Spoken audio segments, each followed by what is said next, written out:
Bugun sizlarga yangi Chevrolet Cobalt 2026 haqida gapirib beramiz.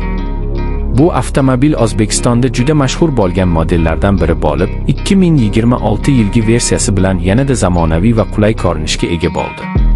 Keling, uning dizayni, imkoniyatlari va haydovchilik tajribasini birgalikda ko'rib chiqamiz.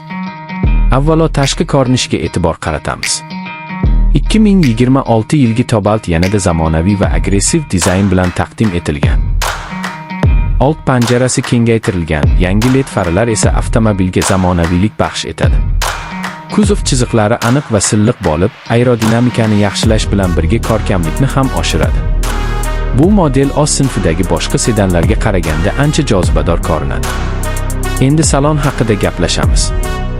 Ichki qism oddiy, lekin juda qulay. Yangi multimedia tizimi, kattaroq ekran bilan jihozlangan bo'lib, smartfon bilan ulanish imkoniyati mavjud.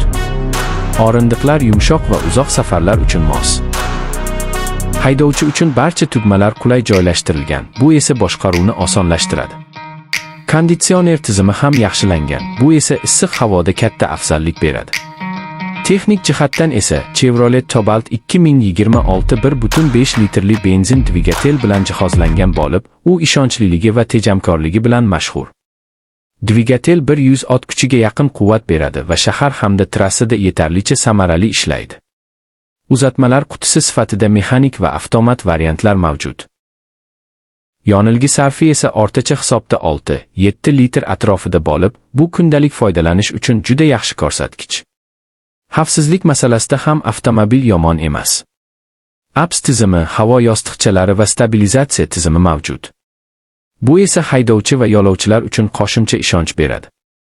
Shuningdek, yangi modelda orqa kamera va parktronik tizimlar ham qo'shilgan bo'lishi mumkin. Bu esa parkovka jarayonini ancha osonlashtiradi. Narx masalasiga kelsak, Chevrolet Cobalt 2026 o'z segmentida hamyonbop avtomobillardan biri bo'lib qolmoqda.